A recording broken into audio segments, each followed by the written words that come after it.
My name's Rupert. I'm the founder and creative spellcaster, and I'm super thrilled to be welcoming Melanie Henry to speak to this very important topic, this very timely topic for supporting struggling readers and writers in secondary schools. I'll tell you a little bit about kind of my background and who I am. So Rupert, I'm the founder of Spellcaster. I was a teacher for 10 years in regional and metro Melbourne and regional Victoria. And in that time, I worked with a lot of young people who were sort of 13, 14, 15, still needed that foundational reading support. But just couldn't find the appropriate resources for it. And myself as a secondary teacher had really no idea where to start. So I could have really used this present webinar about 10 years ago when I was doing running records. So it's great to sort of see the wheel shift. And the mission I'm on right now as Spellcaster is to take all my teaching knowledge, work really closely with incredible speech therapists, literacy experts, educators, parents, and of course, learners to build, a resource, a world-class resource that will make support the implementation of structured literacy, both here in New Zealand, where I am, in Australia, and also abroad. I want to build something that's evidence-based, aligned with best practice, structured literacy, and is also sort of engaging, enjoyable for learners, and useful for parents, educators, speechies, and literacy tutors, and all the people who are supporting our young people on their journey. So introduce Melanie, a former secondary school teacher with about 10 years of teaching experience under her belt. I know she says former, but I know she taught a prep class yesterday, so she's still she can't, it's like the Hotel California for her. She checks out, but she never quite leaves the classroom. She's a current PhD candidate at La Trobe University, and also I know a teacher at the Science of Language and Reading Lab, the Solar Lab, with Pam Snow and Tanya Seri, and Nate Swain. Her research currently focuses on teacher and school level decision making around supports for adolescents who struggle with literacy. I know I can speak, personally on this, that Mel's absolutely been at the coalface. She knows this challenging space. She knows this problem space deeply. So it's really, really amazing to have someone who straddles both the kind of research and theoretical side of things, but is also very much enmeshed in the day-to-day sort of messy implementation side of things and how we do that well. She knows both spaces, really, really, really, really well and deeply. So thanks, Mel. I'm going to hand it over to you. I think you should be able to share your screen and put your slides up, and I will drop the newsletter link in the chat. Please just jump on there quickly and throw your names in if you're interested in staying in touch. And Mel, take it away. Thanks, everyone. Thanks, Rupert. Thank you for that introduction. It's very kind. Yeah, I'm glad that you mentioned the time that we worked together, because I felt like that was quite a formative experience for us and many of the teachers that we worked with. And it's been actually really great to see that all of us have taken that experience and gone off and done different things. Rupert has challenged himself to build a product, and I have challenged myself to a PhD. So thank you everyone for coming this evening. As Rupert said, I'm a PhD candidate at La Trobe University, where I work with Professors Pamela Snow, Tanya Seri, and most recently, Associate Professor Lorraine Hammond has joined my supervision team, which is for me basically living my dream life of excellent people. So my research project is around how do schools support young people who continue to struggle with literacy in secondary school. I'm just going to start off with an outline of what we're going to cover today. I'll give you a quick overview of the 3 studies that I'm working on for my PhD, just because it will set the context for what I'm about to present. I'll give you some essential background to the studies to help put it into context for you. I am 100% certain that if you are here today, the information that I won't be presenting is new to you, but I'm going to put it together in a way that hopefully is coherent and sets the scene for the rest of what I'm going to talk about. I'm going to spend most of my time today talking about the second study, and I'll show you what that is in a moment, but that's really focused on implementation, which I think is what most people tend to be interested in. I'll also talk about considerations for practice and planning for implementation, and I'll kind of dot that information throughout by giving almost like commentary or discussion on the results of the study, and then we'll leave time for questions. I would be interested, I wonder, Rupert, I know we tested this out earlier, could you run that little poll that we put up? And that poll is really just to gauge a bit of background around who is here today.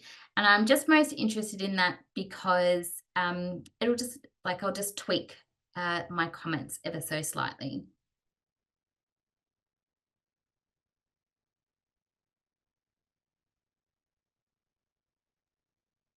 Like a race.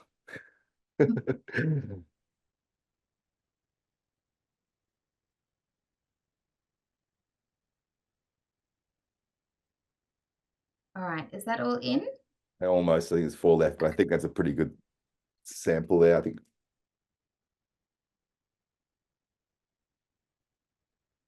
so. Lots of, I think, mainly secondary school teachers and speechies by the looks of it, and a few parents here and some upper primary school teachers. But Okay, yeah, great.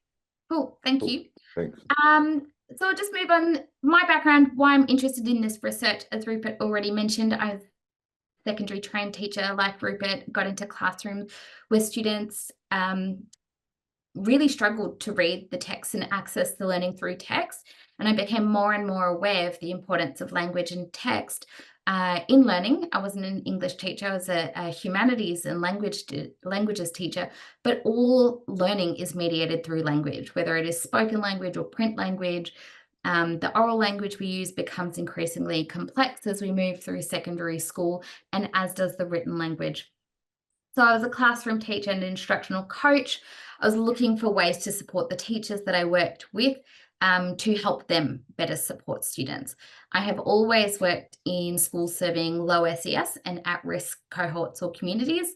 I came to this research because I was looking for advice and I could not find the advice or the recommendations that I needed, which became my problem to solve. Well, I made it my problem to solve, which is how I ended up in the La Trobe School of Education, working with this amazing team of researchers.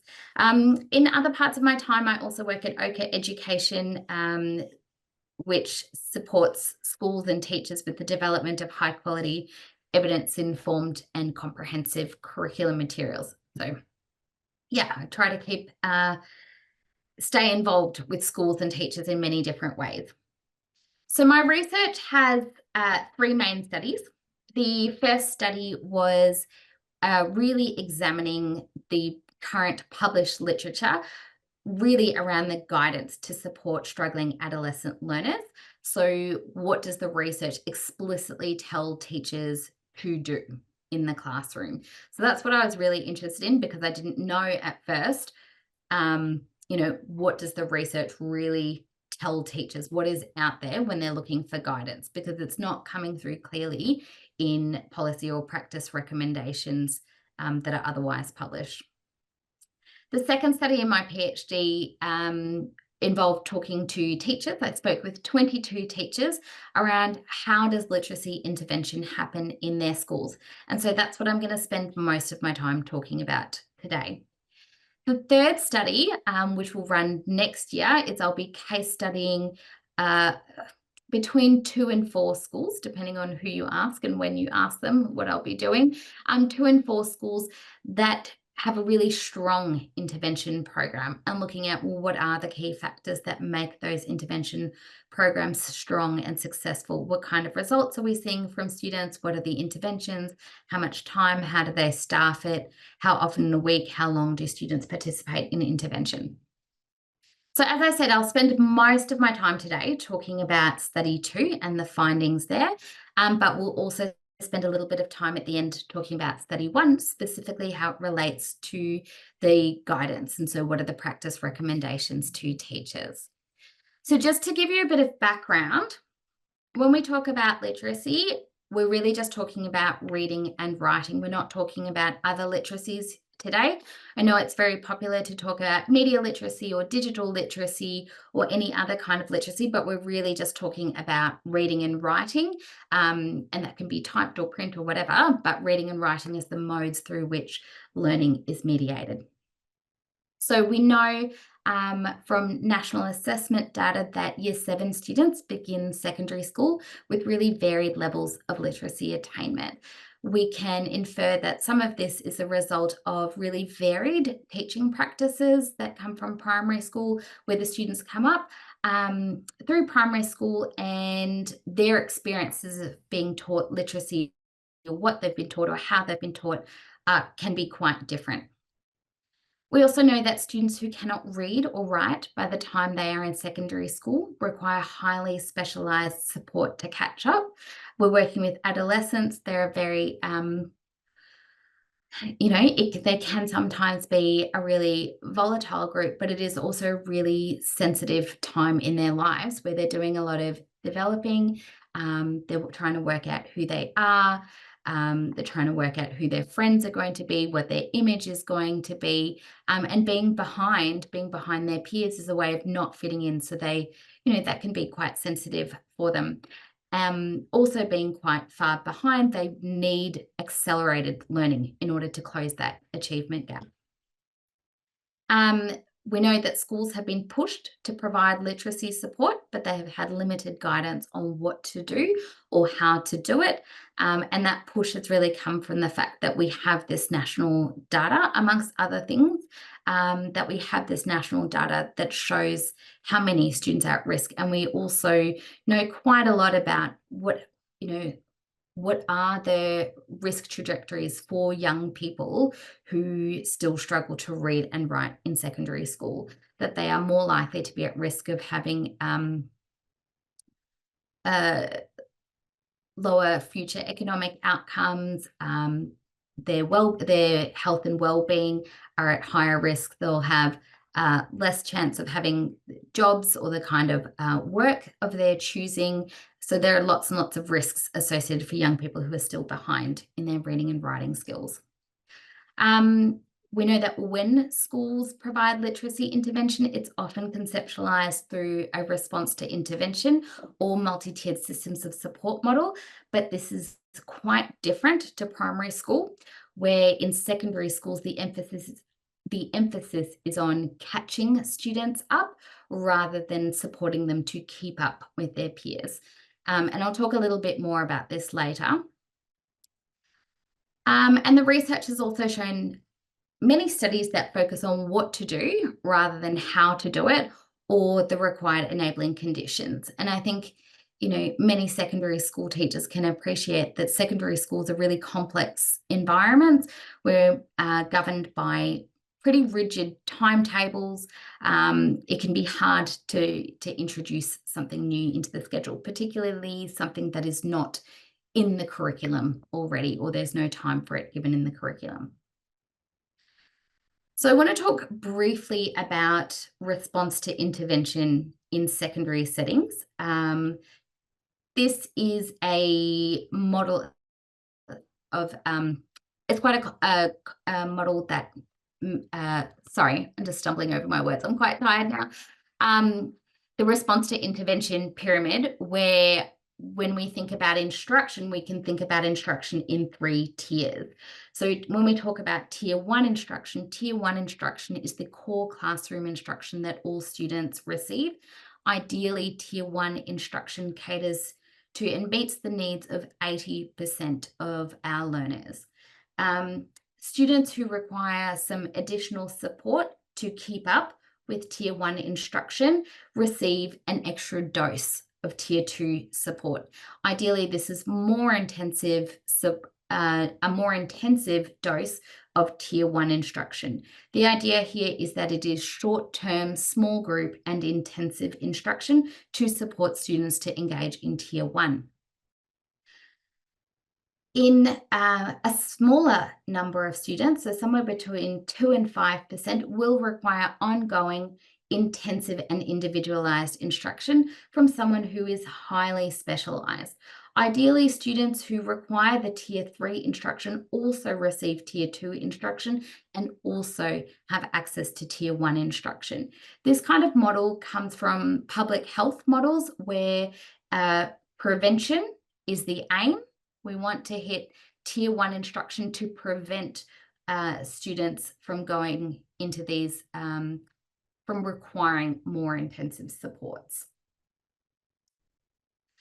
But a real challenge to this is the numbers in secondary schools. So this data comes from a study published by the Australian Education Research Organisation last year that looks at the teacher perceptions of what proportion of their Year 7 cohort are deemed to be struggling with literacy. So if we think about this graph, this figure here, ideally this is 80% benefit from Tier 1 instruction.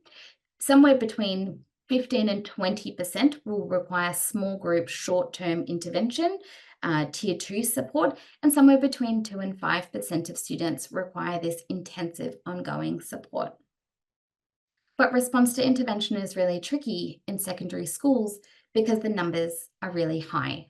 So we could, under this model, feasibly support somewhere between 10 and 20% of students, but the proportion of teachers who already report that they have this number of students at risk is already quite high.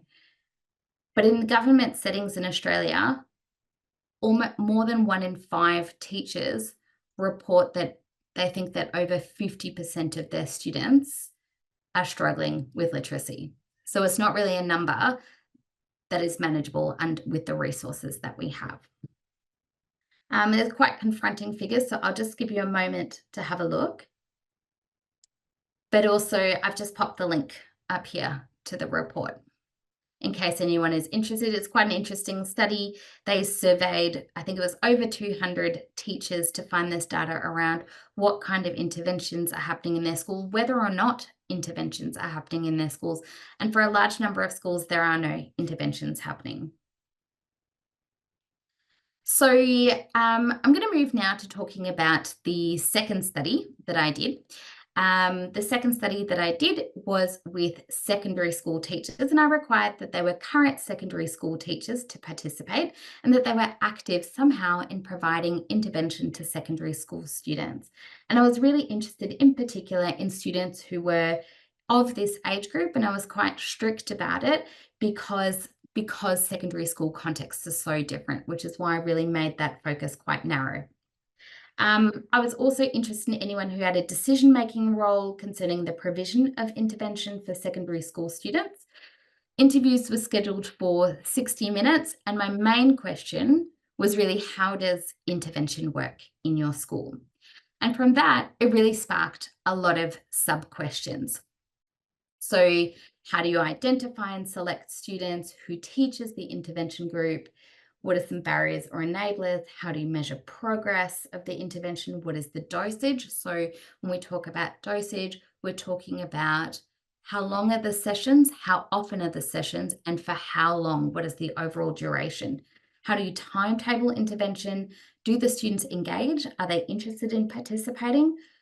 How often do students receive intervention? How long for? How do you timetable it? Which programs, if any, do you use? And also this one, which is quite interesting, what is the curriculum cost to students? Because in secondary schools, foundational literacy skills are not a core part of the learning. We have to take students out of something to put them into the intervention. So they are losing something. There is a cost there. But also, do we consider it a cost if otherwise all of the learning is going over their head? I personally believe that absolutely there is a cost to students, and that for students who have not learned to read and write in primary school, we try and spend the rest of their high school time making that up to them, but they will lose something. So just an overview of the participants in my sample. So I was able to get participants in all but 2 Australian jurisdictions. So no one from the Northern Territory or Queensland. I think I've actually just done my animations wrong, so I'll just flip to that. So did have some interest from schools in the Northern Territory or Queensland, but they did not meet criteria to participate. The vast majority of participants came from Victoria, but came from a mix of different geographical locations and school sectors, with most coming from metro and inner regional areas. So when we talk about inner regional, we're talking about large regional cities. Okay, so as you can imagine, with so many questions, I had 22 hours of interview. I could almost make a mini series about the data that I got. I could write almost a whole paper about intervention dosage, or what are the programs that were used, or what are the assessments that were used, or how did teachers go about working with principals, or how did teachers go about accessing training, or what were some of the barriers to implementation. So we can't cover everything today, but I've just popped in what we can cover. I'm going to talk briefly about the participants, their roles and responsibilities in providing intervention. I'll talk about the assessment and selection processes, and then I'll talk about the intervention approaches. So intervention approaches include the agent, so who provides the intervention, the programs used, the settings, so where the interventions took place, the group size, how interventions were scheduled, and then the dosage, because these are all sort of the nitty-gritty details when schools are thinking about introducing a program. These are the things that they often want to know.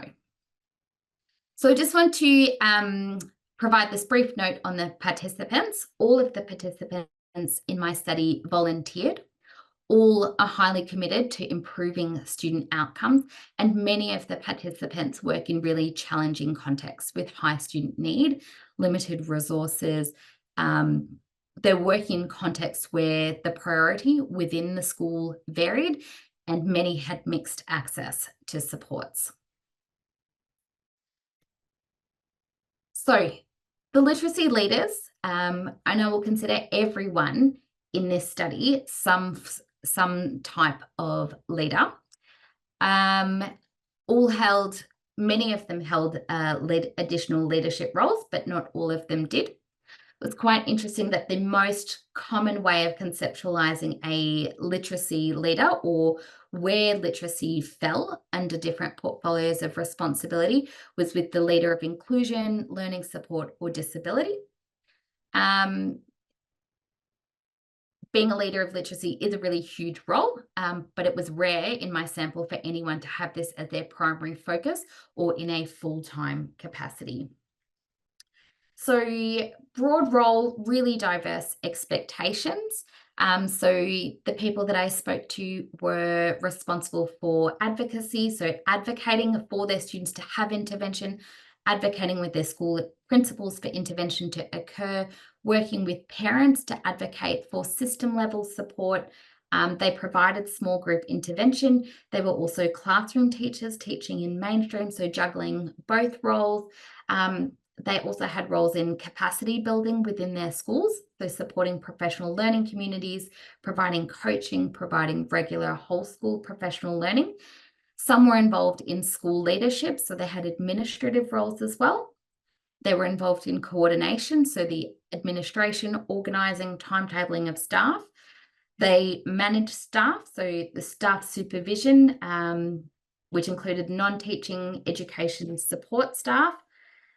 They looked after parent communications, the student assessment, the data analysis, the decision-making around who gets intervention and who does not, writing the individual education plans, running the student support group meetings, funding applications, managing budgets, and the allocation of resources, including staff and rooms. So it's quite a big role, and very few had this as their substantial role. So many of the participants also expressed concerns around the expectations of them in their roles. Many felt a burden of the trust placed on them to do the right thing. Sometimes they were the only people in their schools who had deep knowledge of literacy and what students needed and what the intervention, what type of intervention was required. And sometimes they did not have anyone else in their school to discuss with them around, even just to confer on how to make these decisions or how to use the resources or how they should choose students.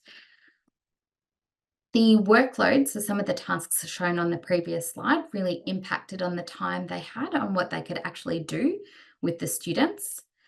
They were really concerned that if they left the project being the intervention, that the whole thing would fall apart, because quite often the intervention programs relied on individuals driving them. Many felt concerned about undertaking tasks that they did not expect or felt quite unprepared or unskilled for.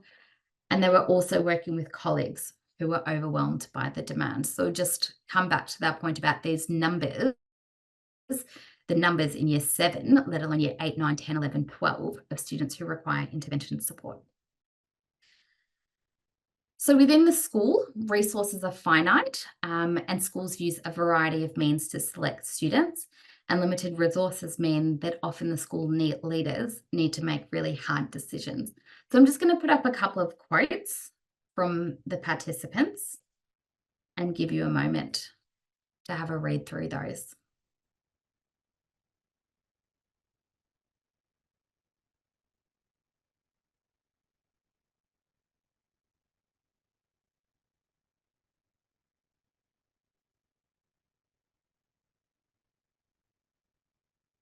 So teachers are able to provide some intervention, but there are more students who need it than schools typically have capacity to provide, and it can be quite disheartening for many teachers to be faced with this. So I've just put up a content warning because this is where we get into the really interesting parts of the study where we're looking at, well, what are schools actually doing? So the first slide I'm going to put up is going to list the assessments. And these are all the assessments that the 22, I'm just going to say 22 participants in my study mentioned. Okay, are we ready? All right. Okay, let's go.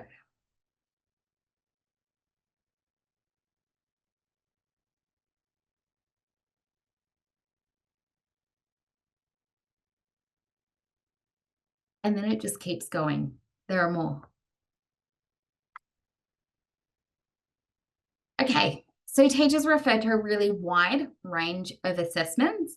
And because we have such a wide range of assessments, this has real implications for equity. So you can imagine that if some teachers at some school are using assessment A and teachers at another school are using assessment B, these assessments measure different things. They have different cutoff points.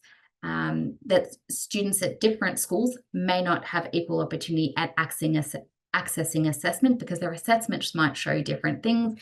The cutoff points may be different. There are a lot of issues with using different assessments, particularly such a wide range. Some of these assessments are not literacy assessments. They don't assess either reading or spelling. Some of these assessments are what are known as level B assessments, which are for clinical rather than school use. And level B assessments are typically used by speech pathologists, by psychologists. They require a higher level of training than what teachers typically have access to. What we can see here is that there is no clear advice from systems on which assessments to use, how to use them, which is why we're seeing this real mix. Teachers did, however, typically talk about following similar steps of a selection process. So I've just tried to represent here in a diagram. Most schools have some sort of screening or referral process where they'll take data from either the entire cohort or a subset of the cohort to determine, are there students at risk, which students might be at risk, which students should we have a closer look at.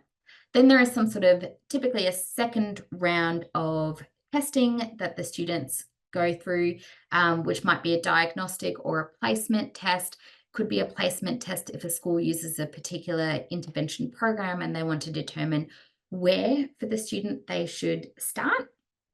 Some additional considerations that schools go through before they get to the selection process, they look at school reports, referrals, handover information, formal diagnoses, input from other teachers. But what was really interesting to me is that they also consider student behaviour. So I'll talk about that more on the next slide. Some schools used multiple tests in this process. There is a concern here around the time taken for testing, the efficiency of the tests, the need to see the same information reinforced multiple times before determining which students can be selected for intervention. But what I also saw is that because school resources are finite, this testing process can be used to really whittle down the numbers, and to try and find the neediest students. It's kind of an awful term, but really like to scrape from the bottom to see which students require intervention, rather than really anyone who, not anyone, but all students who are behind should have some sort of support. Some schools also use some curriculum aligned assessments. Then students were selected for intervention, and progress monitoring was really mixed. Just mention briefly about student behaviour. It seemed to come up as an unofficial criterion for selecting students. In some contexts, students with poor behaviour were selected for the intervention group, and in other contexts, students were required to have really excellent behaviour to be selected for the intervention group. Both are really challenging when you think about it. So not all students who have poor behaviour require literacy intervention. And for students who require literacy intervention to demonstrate excellent behaviour after having school fail them for many, many years and constantly being faced with the risk of being exposed, being in a classroom space where they don't know what they're doing, constantly feeling out of their depth, to ask them to demonstrate excellent behaviour is a really big ask. Anyway, I've just popped a link below to a really interesting study that discusses student perspectives of living with dyslexia and being a student in a school. So progress monitoring, just briefly on progress monitoring, participants spoke less about progress monitoring than any other type of assessment for selection. When we talk about progress monitoring, we're talking about monitoring how students, monitoring students' learning to adjust teaching for the students, but also to evaluate the efficacy of the program. In many cases, we saw that there wasn't that much attention given to progress monitoring, and for a few different reasons. I can talk about those later if interested.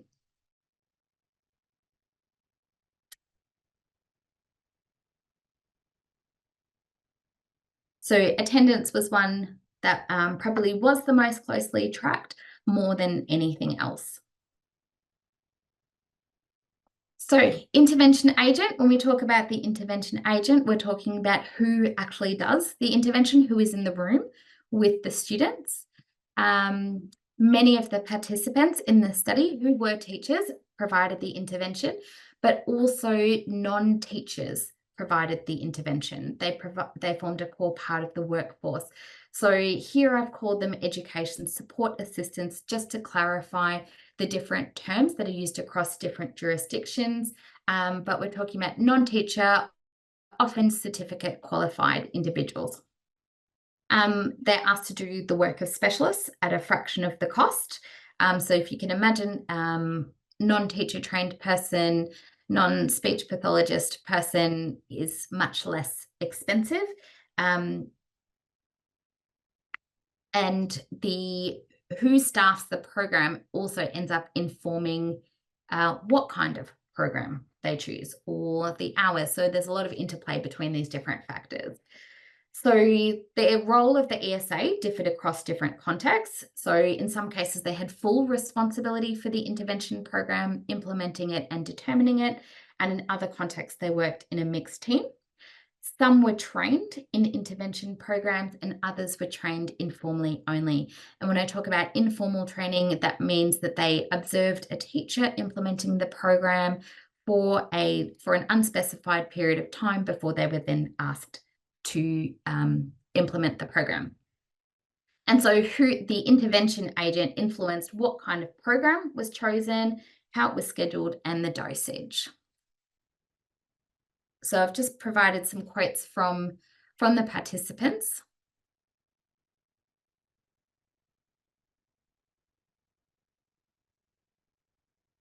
So we can see here that staffing impacts the choice of program that is used.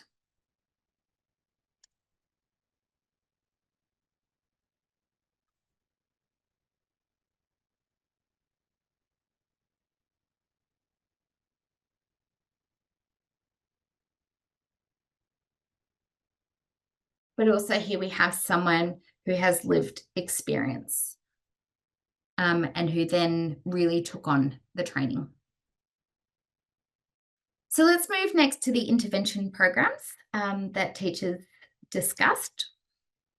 So also quite a wide range of programs. Some of them I had not come across before doing this study. It was interesting talking to teachers, that our teachers have, you could argue, pretty basic requirements.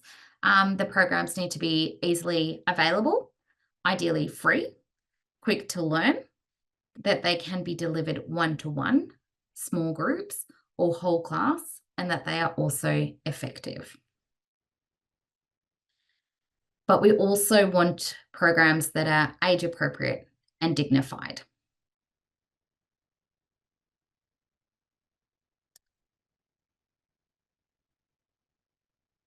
So this point about the programs being easy to learn and low cost is also quite important.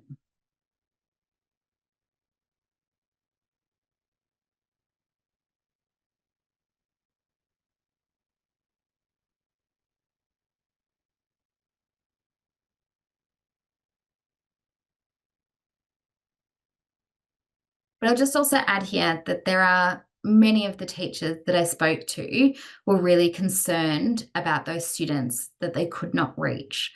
So we know that, when students are behind, they come in year 7, but also those students further up the grades in high school, the tail of underachievement is really long. And if we can only pick up those who are right at the end, the lowest of the low students, that still leaves a large number of students who are 6 months, 12 months, 18 months, 2 years, 3 years behind their peers, who will continue to struggle, who will always struggle, who aren't accessing the support that they need. Okay, let's talk about the setting. Most teachers had a separate room or a literacy space to provide intervention. They were very aware when they had a good room. One where you had a whiteboard, desks, and projector. We had teachers talk about the fact that they'd only just shifted into a good room because the last year they were teaching in a hallway where everyone could see. I'll just also add a caution here that we also had some teachers talk about really nice spaces, the ideas of putting together a literacy garden or having students outside, which is a really nice idea as an adult. I know that for me, or, you look at your friends on Instagram and they take photos of themselves reading outside, having a cup of coffee in the sun where everyone can see them. But those are adult things, and they show our privilege of having the time to be able to read books outside. Young people may not want to be seen outside by their peers having literacy intervention because everyone can see them and can see what they're doing. So just take caution around thinking, are some of your design or space decisions things that adults like or things that students like? Group sizes were described in three main ways. So they had separate classes, small groups, or individuals. Classes ranged in size anywhere from 2 to 20 students, but this class size had no bearing on whether the intervention was formally timetabled. So for the most part, interventions were, in fact, formally timetabled on student schedules. More than half the participants described being able to provide one-on-one intervention, though the where and the why varied by year level, which intervention stream they were in, by student need, and by program. In many cases, the one-on-one intervention wasn't intentional. It was because many of these students also have high rates of absenteeism. So it just happened to work out that way, that often students were one-on-one. Student behaviour was also a key factor in determining group size. Teachers felt that they couldn't put certain students together, and that reduced the overall group size, which contributed to smaller numbers of students being provided with intervention. How are we going for time? Still okay? Yeah? Yeah, okay. yeah, we've got about 10 minutes left, 15. Okay, all right. I'm going to go a little bit faster then. So scheduling is a really, really tricky one for schools. And in talking to teachers, they came to the decisions in three main ways. So they thought about, should an entire strand of the curriculum be skipped to have the intervention? For example, the students all skip languages and they go into literacy support instead, or should intervention time be skimmed from across the subjects? Neither left school happy. There were pros and cons to each. If an entire curriculum strand was skipped, for example, if it was languages, it committed students to being in that intervention class for as long as that subject was compulsory. So, for example, in the state where I live in the state of Victoria, languages tend to be compulsory for students, I think up until year 10, but many students are compliant up until the end of year 8. So students will be locked into their subjects for those 2 years. And that also impacted or influenced teachers' selection processes, because they knew that if they were going to select students into intervention, they had to benefit enough, there had to be enough need to sustain them in that class for the full 2 years, because they could not go back to a language class after missing 6 months, 12 months, 18 months, so on. If time was skimmed from different subjects, they took one period from history, a period from science, a period from music, a period from something else, no teachers were happy, because the classroom teachers also felt like their time was being taken away from the students, were being taken away from the students, weren't keeping up. So pros and cons of each. If schools did decide to schedule the intervention against an entire strand of curriculum, it was interesting. There was often the debate, should it be English that students are withdrawn from, or another subject, which was typically languages. If students were withdrawn from English, the argument was made that, well, they're not accessing the grade level curriculum anyway, we're going to teach them at their point of need. The other argument, the counter argument, was they actually need a double dose of English and literacy, so let's definitely not take them out of English, let's take them out of another subject. When thinking about another subject, schools felt differently about, do we take them out of a subject that they don't like, or do we take them out of a lower value subject, something like dance or music or sport or woodworking, but it's the subject that also keeps them in school and keeps them interested in school. Third point that schools often considered was, should the schedule remain consistent, period 2 every day or period 1 every day, or should it follow a rotating pattern? So period 1 on Mondays, period 3 on Tuesdays, back to period 1 on Wednesdays, and so on. Schools made different arguments about this. Consistent schedule worked well in some contexts for many students, because many of our students who have literacy difficulties may also, it's quite likely that they will also have organisational difficulties. So it can be much easier for them to remember same time, same place each day of the week, rather than changing schedule. Teachers had different opinions on this, missing out on their subjects, but again, many of the students struggle to keep up with their coursework, so were unlikely to follow through.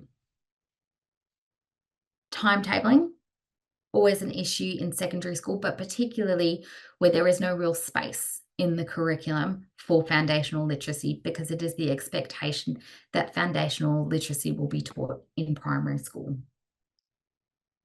Lots of challenges around dosage. Session lengths ranged anywhere from 25 to 90 minutes. For the most part, they were one class period, which was easier than withdrawing students in the middle of classes, because then you were seen, visible, you were being collected as a student, you were being returned to class as a student. If it is a whole class period, it is a small thing in secondary schools that students have different classes, different times, they move around, no one asks too many questions if you go one way and your friends go another way. Most students who did have intervention, most schools that were able to offer somewhere between 2 and 4 sessions per week, but the duration of intervention really varied. Some did not specify, but for others it was quite a short duration. And if we think about how students are selected, in secondary school, okay, they're in year 7, we are selecting the students who are already the furthest behind their peers. They might get 2 to 4 sessions a week. A term, 2 terms, a year, 2 years is probably not going to be enough to catch those students up to a level to their peers. Constrained by timetables, very worrying.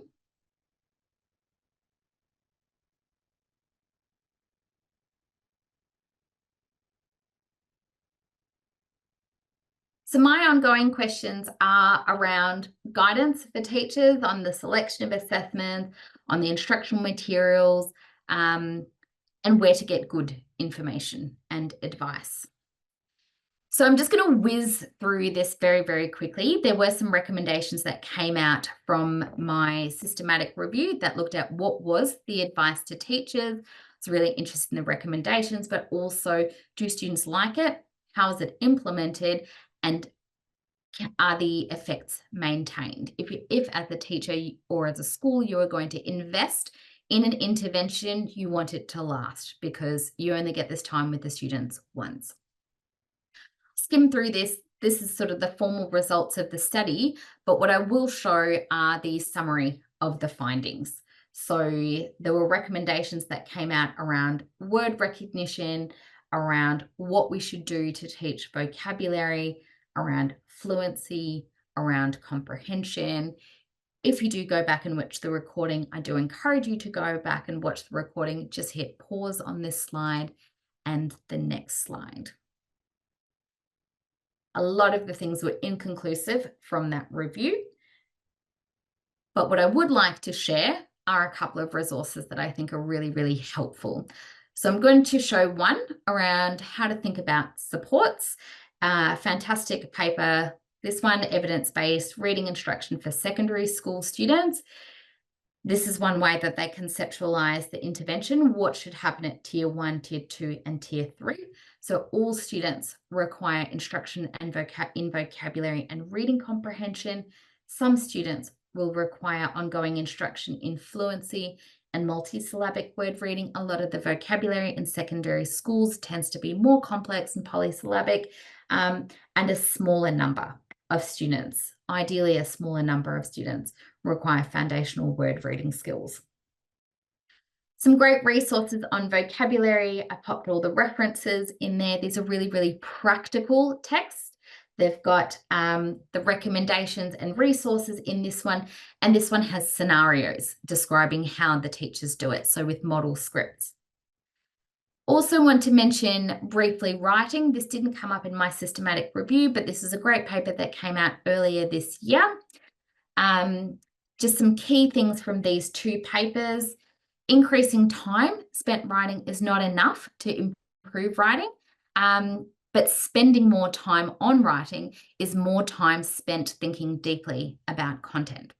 If you want to improve writing skills and comprehension skills, teach writing to improve writing. That includes strategy instruction, providing really clear feedback, pre-writing activities to support knowledge building, including text structure instruction, and how to do really good plans. Okay, I really whizzed through that last bit of the presentation. Thank you so much. I put a lot of the things on my Twitter whenever I find something good, so you can follow me there. And that is my email. Okay, I'm going to stop sharing there. Fabulous. Thank you, Melanie. That was what an incredible kind of tour of your research, your findings, the problem, the questions that people, the complexity, the questions that are out there. I think a lot of the questions that are posed in your research and have been posed by teachers and the challenges they're facing, I'm sure are echoed and felt by a lot of the people here. I know I felt a lot of those when I was teaching. So yeah, just an amazing kind of summary of the who, the what, the where, the when, for how long when it comes to intervention. And I think that set of resources and those findings towards the end are going to be super valuable. And what we'll do is we'll package that up. So I'll find a way to get that out to everybody here. The references to those papers, as well as those, the slides are obviously on the recording, but get that all together so that people can look at that afterwards and hopefully use that to inform their practice. So we have a couple of questions, and please drop more questions in the Q&A if you have others that have been sort of provoked from Mel's talk. You can put it in the chat too. I'm sure we can figure it out. So the first question here is from Katie, and I'll just read it out because I'm not sure how to, I'm not sure how to control Zoom to allow anyone to speak on it. So the first question here from Katie is, are the interventions listed ranked by frequency of use? Which was the most popular intervention? And Katie, I'm presuming you're talking about the programs that Mel put out there, because I know she did sliding assessments and the program. So maybe you could speak to both, Mel. Yeah, the programs are not in any particular order, but the most widely used programs, the most widely referenced programs by participants did come from multi-lit. So it was the MAC-lit ones were most widely used. One thing I will say, though, is there were many schools that really wanted to implement the MAC-lit programs, but not all of them could. And that was due to some changes in leadership and what the schools wanted them to do. So in some cases, I even had a teacher describe the fact that all these amazing resources were then just put on a shelf because she was unable to use them anymore. Thanks, Mel. Next one from Catherine is direct instruction, so number 2 in the interventions program, Engelman's Teach Your Child to Read in 100 Easy Lessons. Is that what that refers to? No, it was one of the SRA programs. Sorry, it's right, but I think it was corrective reading. Corrective reading. Yeah. Thank you. There's a point about the paper evidence-based reading instruction for secondary students being locked behind a wall. I don't know. I don't know what to do about that. Like, I can't email them or distribute them. You can have a look through Google Scholar, and sometimes Google Scholar has multiple sources. Like, you can click on if you click on the paper and look for it at the bottom, it might say different versions, so you might be able to find it there. Excellent. Yes. All right. Thank you. From Jacinta in the chat, there's a question. How are you expecting to share your findings with the DOE, so Department of Education, particularly the Mylands and the TLI strategies programs in Victoria? Yes. So the first paper is currently under review for publication. So once it is published, then it will really kind of be out there for departments and policy makers to use. And I know there have been quite a few reports on the Mylands efficacy and the TLI efficacy. So the Middle Years Literacy and Numeracy Strategy and the Tutor Learning Initiative. So Right. it'll probably just be through publication. Cool. All right. From Mandy, isn't Fountas and Pinnell now discredited? Yes. Yeah. Cool. That was still being used. Yeah. I think. Lisa, thanks for your presentation. Did you have any information on the best way that students were assessed pre-intervention and post-intervention? Did you have any? Yeah, I mean, I think when you're thinking about assessments, think about, if we sort of bookend it with the screeners and the progress monitoring tools.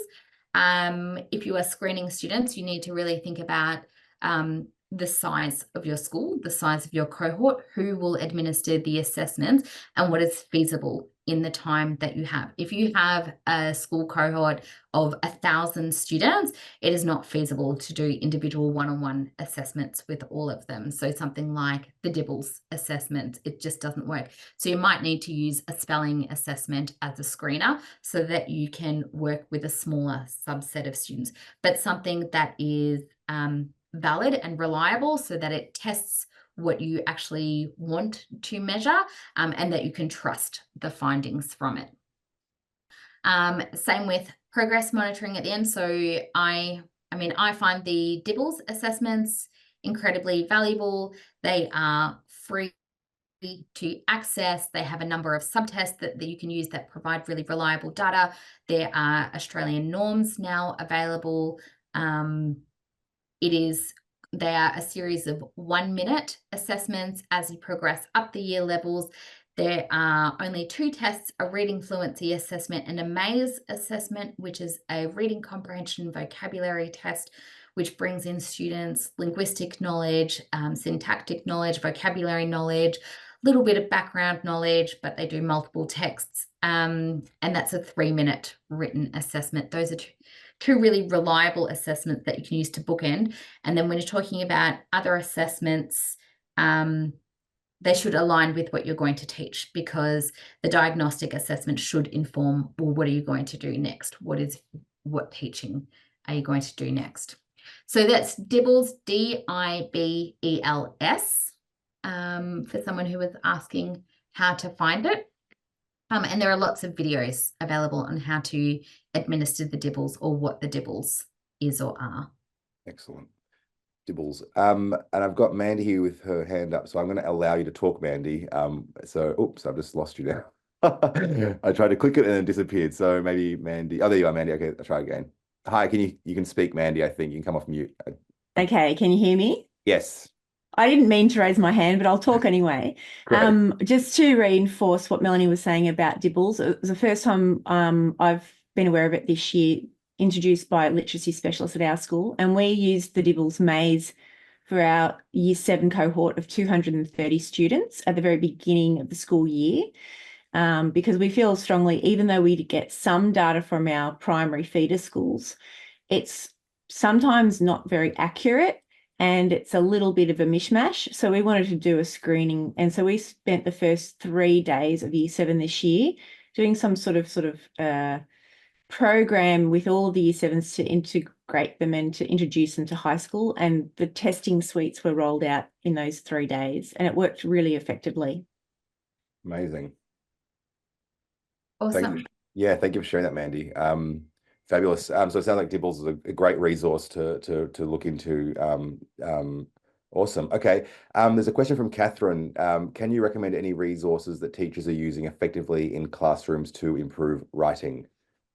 Yeah, well, we see a lot of teachers using the Writing Revolution. The Writing Revolution is great for teachers. I think it's a very easy resource for teachers to pick up and use.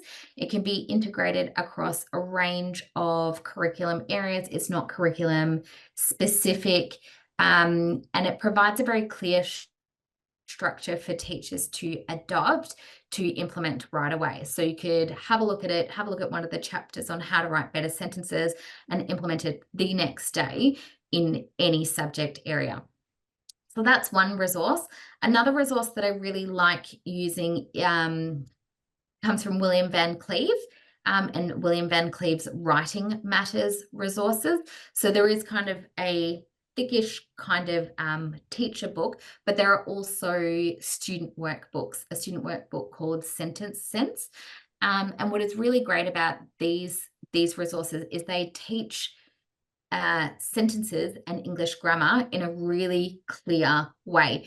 It is not linked to any particular learning area, but it is really to teach students the parts of speech, how to construct a sentence, what is a simple sentence, what is the subject, what is the predicate, what is the verb, what is the noun, what is the proper noun. And it's really, really helpful to give students that language so that when you give them the specific feedback, they know what you're talking about. You could say to them, okay, well, your subject and your verb don't agree. And then they know and understand what that means because you have taught it to them. So those are really, really helpful resources. Awesome. A question here from Emma. Dibbles, so what age? Up to what age? Up to Year 8. I believe it's normed up to Year 8. Okay, great. And a question from Robin. Did any of the schools have large numbers of English as an additional language or dialect students? Do they combine EALD interventions and general literacy intervention? Do any of the programs and assessments work better for them? I'm trying to think. There were definitely some schools that had high levels of EALD. And while it was mentioned, it was not the specific focus of our conversation. So I can't speak from my own data about that, about what they were doing. However, I will say a few things about working with high ELD cohorts is that having English as an additional language is not a learning difficulty or disability. It's a language barrier. So what the students need is really intensive support in acquiring the second language. So actually, I did have one school that talked about the fact that once the students did start to acquire language, and enough language that their language skills accelerated and their literacy skills accelerated too, sometimes surpassing those students who are in that same class, but for a different reason. Great. Thanks, Mel. I'm just noticing some questions about that William Van Cleve, that fabulous name. And I think, Mandy, you dropped a comment, but you dropped it to me and Mel. So maybe if you could share that with everyone, I think you can change the setting down the bottom. Otherwise, I can just take that and share it. Yeah, I can. Yeah. Mel and I can see it, but we don't need to know. We already know. There you go. There's another one. That's the book. So thanks, Mandy, for sharing that. Excellent. And Mel's got a copy of it in her library. Fabulous. Yeah, of course. It's this one. Excellent. Yeah. But I got more questions. This is great. So Mandy, okay, what is the biggest barrier to Tier 2 intervention in high schools according to your research? We are finding it is timetabling. Good question. Yeah, timetabling is a huge barrier, but also staffing it, prioritization within the school. I saw really high SES schools and really low SES schools have really different numbers of students in intervention. And from what I could tell, the biggest factor was how much did the leadership prioritize the intervention? What were they willing to funnel into those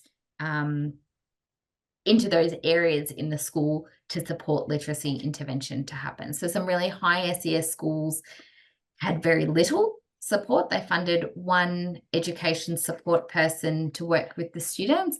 Other really high SES schools were able to provide literacy intervention for every student who needed it. And the same could be said of really low SES government schools. Some schools could and some schools did not. So to me, I'm inferring from this, there is something happening in leadership in how they support or prioritize. Mm-hmm. Awesome. I've got a question from Lisa. Have you heard of accelerated literacy, otherwise known as teaching with intent, and what is your opinion of it? She's used it and had some good results with it. I don't know very much about it, so I can't really comment on that resource. Sorry. Another one for the list. Excellent. We'll call it there. But thank you again, Mel. An amazing research you're doing and work you're doing, and so helpful for secondary school educators and educators more generally. It's to be remembered and seen as a secondary educators also doing the literacy stuff is super helpful. And so thank you for doing that hard work. And yes, and thanks to everyone for attending, particularly everyone in New Zealand who, it's almost 11 p.m. and we're still here talking literacy. So, really the passion and the hard work and the sort of, it's just inspiring. So thank you, everyone. Thank you for your questions. And do take care and hopefully see you at a future webinar. But otherwise, good luck with everything wherever you are. And all the best. Take care. All right. We'll say goodbye. Everyone. All righty. Take care. Bye-bye.